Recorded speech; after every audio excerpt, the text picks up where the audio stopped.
Հայաստանը միջազգային ատյաններից Ադրբեջանի դեմ ներկայացրած հայցերը հետ քաշելու քննարկում կամ որոշում չունի։ Լրագրողների հետ զրույցում հայտարարել է միջազգային իրավական հարցերով Հայաստանի Հանրապետության ներկայացուցիչ Կարեն Անդրեասյանը։ Ոչ իմ նախորդի, ոչ էլ իմ օրոք որևէ հայց հետ չի վերցվել եւ նման քննարկում չկա։ Եթե նման բան լինի, դուք դրա մասին անպայման տեղյակ կլինեք, նշել է Անդրեասյանը։ Լրագրողի դիտարկմանը, որ Վաշինգտոնում նախաստորագրված խաղաղության համաձայնագրում կա կետ, որով կողմերը պարտավորվում են համաձայնագրի ուժի մեջ մտնելուց հետո հետ վերցնել միմյանց դեմ հայցերը միջազգային դատական ատյաններից, Անդրեասյանն արձագանքել է. Ես ուսումնասիրել եմ ամբողջ փաթեթը, չենք ստացել որևէ առաջարկ որևէ հայցից հրաժարվելու մասին։ Նա վստահեցրել է, որ Հայաստանը շարունակում է միջազգային հարթակներում հետևողականորեն պաշտպանել իր շահերը եւ որևէ նախադրյալ չկա դատական գործընթացներից հրաժարվելու համար։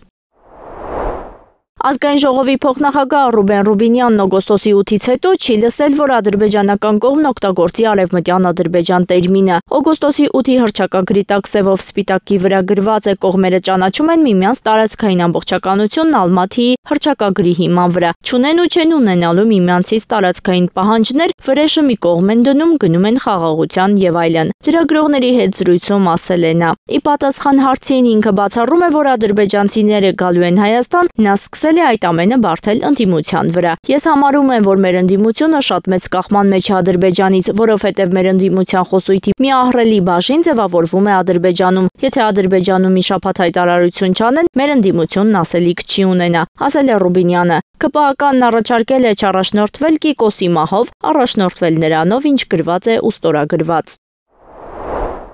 Տարիներով Թուրքիա-Հայաստան հարաբերությունների նորմալացման պրոցեսի համար եմ աշխատում եւ իմ երազն է, որ այս սահմանը օր առաջ բացվի։ Այս մասին այսօր նոյեմբերի 5-ին լրագրողների հետ զրույցում նշել է Թուրքիայի խորհրդարանի նախկին падգամավոր Հայ Կարո Փայլյանը։ Կարծում եմ եկող տարի հունվարին կամ փետրվարին շատ լավ զարգացումներ կարող ենք տեսնել։ Եթե ամեն ինչ լավ գնա, սահմանի բացումը հունվարին կամ փետրվարին երրորդ երկրների քաղաքացիների համար է լինելու։ Դրանից հետո հուսամ մի քանի ամսվա ընթացքում Թուրքիայի եւ Հայաստանի քաղաքացիներն էլ կկարողանան սահմանը հատել։ Ես հայ-թուրքական հարաբերությունների ապագան փայլուն եմ տեսնում։ Թուրքիան հիմա ուզում է առաջ շարժվել, այդպիսի որոշում կա Անկարայում եւ դա կարեւոր է, բայց ամենամեծ արգելքը այն է, որ Ադրբեջանը եւ Թուրքիան վարում են մեկ քաղաքականություն եւ Հայաստան-Թուրքիա հարաբերություններում Ադրբեջանը կարող էր արգելք լինել եւ Հայաստան-Ադրբեջան հարաբերություններում Թուրքիան կարող էր արգելք լինել։ Հիմա այս երկուսը միասին են ընթանում եւ այս ամիսները շատ որոշիչ պիտի լինեն թե Թուրքիա-Հայաստան, թե Հայաստան-Ադրբեջան